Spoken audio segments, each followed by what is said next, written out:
ایک معجزہ ہے کہ خواہ کیسی تکلیف میں ہو تو مشکل آسان ہونے کے لیے 10 بیبیوں کی کہانی سننے کی نظر مان لیں، انشاءاللہ کیسی ہی مصیبت یا مشکل ہوگی وہ آسان ہو جائے گی، اور جو بھی جائز حاجت ہوگی وہ پوری ہو جائے گی۔ کہتے ہیں کہ ایک شہر میں 2 بھائی رہتے تھے۔ بڑا بھائی امیر تھا لیکن چھوٹا بھائی بہت غریب اور مفلس تھا۔ وہ اپنی ناداری سے بہت عاجز تھا۔ ایک دن اپنی بیوی سے کہنے لگا کہ یہاں پر ہم کب تک فقر و فاقہ کی مصیبت میں رہیں گے؟ اب میں پردیس جاتا ہوں کہ شاید کہیں نوکری مل جائے اور یہ مصیبت کے دن بھی کٹ جائیں گے۔ یہ کہہ کر وہ اپنی بیوی سے رخصت ہو کر دوسرے شہر میں روزگار کی تلاش میں چلا گیا۔ اس کے جانے کے بعد اس کی بیوی بہت پریشان ہوئی اور دل ہی دل میں کہنے لگی، اے پالنے والے، تو رازق ہے، اب تو میرا شوہر بھی چلا گیا، اب سوائے تیری ذات پاک کے میرا کوئی سہارا نہیں رہا۔ ایک دن جب وہ مجبور ہو گئی تو اپنے شوہر کے بڑے بھائی کے گھر گئی اور اپنے سب حالات بیان کیے۔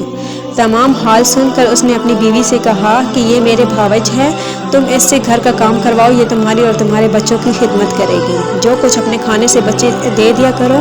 از یہ کہ وہ مومنہ اپنے شوہر کے بھائی کے گھر کام کرتی اور سارا دن بچوں کی خدمت کرتی، اس پر بھی وہ رئیس عورت اسے طعنہ دیتی اور اپنے آگے کا بچا ہوا کھانا اس غریب کو دیتی۔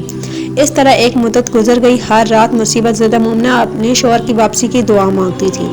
اس حالت میں ایک شب روتے روتے سو گئی۔ خواب میں دیکھا کہ ایک بی بی نقاب پوش تشریف لائی ہیں اور فرماتی ہیں کہ اے مومنہ، تو اپنے شوہر کے لیے پریشان نہ ہوا کر، انشاءاللہ تیرا شوہر صحیح سلامت تجھ سے آ کے ملے گا۔ تجھے چاہیے کہ ہر جمعرات کے دن 10 بیبیوں کی کہانی سن لیا کر اور پابندی سے نماز پڑھا کر، اور جب تیرا شوہر آ جائے تو میٹھی روٹی کا ملیدہ بنا کر اس کے 10 لڈو بنانا اور اس پر 10 بیبیوں کی نیاز دینا۔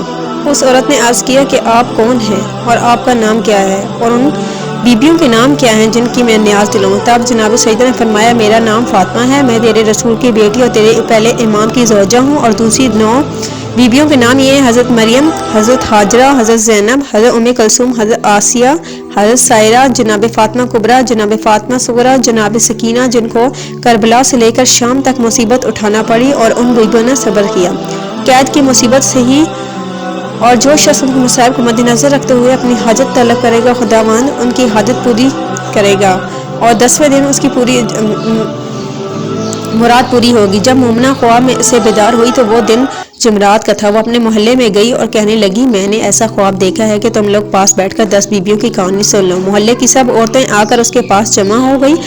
اس مومنہ نے 10 بیبیوں کی کہانی پڑھنی شروع کی۔ 9واں دن گزر گئے۔ جب 10واں دن آیا تو یہ مومنہ کیا دیکھتی ہے کہ اس کا شوہر صحیح و سلامت مال زر کے ساتھ اس کے دروازے پر آیا ہے۔ وہ بہت خوش ہوئی اور فوراً نہا کر میٹھی روٹی کا ملیدہ بنایا اور اس کے 10 لڈو بنا کر 10 بیبیوں کی نیاز دلوائی اور محلے والوں کو تقسیم کیے۔ انہوں نے بہت احترام سے نظر کے لڈو کھائے۔ اس مغرور عورت نے یہ کہہ کر لڈو واپس کر دیے کہ ہم ایسے اونٹ اور بکری کے لڈو نہیں کھاتے، ہمارے گھر سے یہ لڈو لے جاؤ۔ وہ بیچاری لڈو واپس لے آئی۔ اب اس مغرور عورت کا حال سنو۔ رات کو وہ عورت سو گئی، صبح کو کیا دیکھتی ہے کہ اس کے بچے مر گئے اور سب سامان غائب ہو گیا۔ یہ دیکھ کر اس کے حواس جاتے رہے۔ جب بھوک سے برا حال ہوا تو گھر میں گیہوں کی بھوسی ملی۔ دل میں سوچا کہ اس کا پکا کر کھایا جائے۔ جیسے ہی بھوسی کو ہاتھ لگایا اس میں برابر کے کیڑے نظر آئے۔ جب اس کے شوہر نے یہ ماجرا دیکھا تو کہنے لگا، میری بہن کے گھر چلو، وہاں روٹی تو ملے گی۔ گھر کو بند کر کے دونوں میاں بیوی روانہ ہوئے۔ چلتے چلتے ان کے پیروں میں چھالے پڑ گئے۔ راستے میں ان کو چنے کا ہرا کھیت نظر آیا۔ شوہر نے اپنی بیوی سے